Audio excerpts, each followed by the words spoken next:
Selamat pagi Bapak Ibu, Oma Opa, dan saudara-saudaraku yang baik. Malam telah berlalu, kini hari baru telah tiba. Puji Tuhan. Firman Tuhan yang menjadi titik tolak renungan kita dari Lukas 22 ayat 56 sampai 57. Seorang hamba perempuan melihat dia duduk dekat api. Ia mengamat-amatinya lalu berkata, "Juga orang ini bersama-sama dengan dia." Tetapi Petrus menyangkal, katanya, "Bukan, aku tidak kenal dia." Saudaraku, Petrus merupakan murid Yesus yang setia.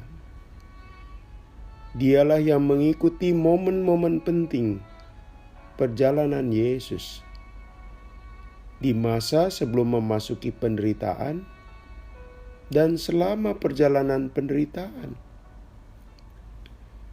Di Taman Getsemani dia hadir. Dialah dengan amarahnya menetakkan pedang ke telinga Malkus, hamba imam besar. Sebuah bentuk kemarahan dipadukan keberanian, memperlihatkan bahwa Petrus tidak rela guru agungnya ditangkap. Sayangnya, bagian ini mencoreng seluruh wujud kesetiaan dan keberaniannya. Saat Petrus berada di halaman rumah imam besar, di sana ia tetap hadir mengikuti Yesus yang sedang diinterogasi. Ini pun terbilang tindakan berani. Sementara itu murid lain tidak kelihatan sosoknya. Sampai suatu pernyataan lahir dari seorang perempuan. Juga orang ini bersama-sama dia. Ternyata telah menggugurkan keberanian Petrus. Nyalinya langsung luruh. Bukan pengakuan pembenaran merespon ujaran perempuan itu. Justru penyangkalan yang muncul. Dan itu tidak satu kali, melainkan 3 kali. Saudaraku, dalam momen yang membahayakan, naluri manusia adalah segera menyelamatkan diri. Bila perlu berbohong.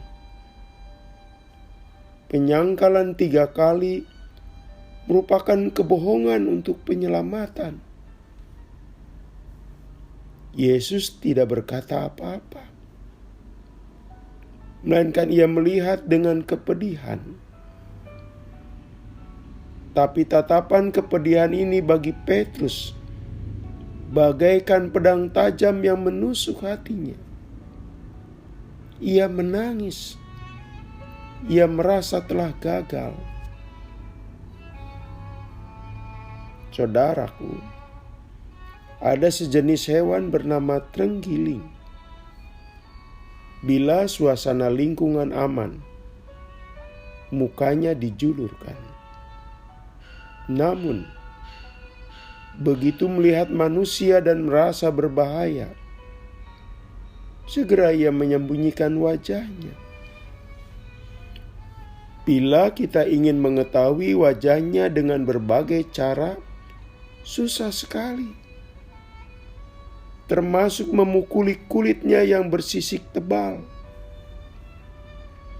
Semakin membahayakan, semakin menyembunyikan wajahnya. Ada tip mudah agar kita bisa melihat wajah terenggiling.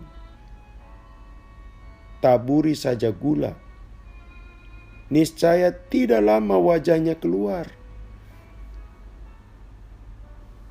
Bukan tidak ada orang yang menyembunyikan identitas imannya, saat merasa identitas itu membahayakannya.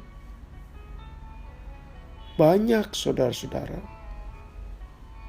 dan hanya mau memperkenalkan identitas di lingkungan yang nyaman dan aman. Petrus dalam salah satu penggal bagian hidupnya, episode hidupnya, ia menyangkali Yesus sebagai guru dan Tuhannya. Ia menyembunyikan identitas sesungguhnya, sebab ia berada dalam tekanan dan ancaman, dan ia merasa harus menyelamatkan dirinya. Saudaraku, kita berharap kita belajar dari kegagalan Petrus di saat kita mengenang penderitaan Kristus di momen yang sulit. Semoga kita tidak menyangkali iman kita kepadanya, meski berhadapan dengan ancaman. Jangan cuma di masa muda dan aman kita menyatakan identitas, tetapi dalam setiap situasi apapun. Sebab jika tidak, kita ingat sifat renggiling yang mau menyembunyikan wajahnya di saat berbahaya dan memperlihatkan diri di saat kemudahan. Terlebih belajar dari Petrus. Mari kita berdoa. Tuhan, mampukan kami setia sampai akhir kehidupan, dan hindarkan kami pada penyangkalan bahwa Engkau juru selamat kami. Dalam nama Tuhan Yesus kami berdoa. Amin. Selamat pagi saudaraku. Selamat memasuki hari yang baru. Masih bersama Pendeta Supriyatno. Tuhan memberkati.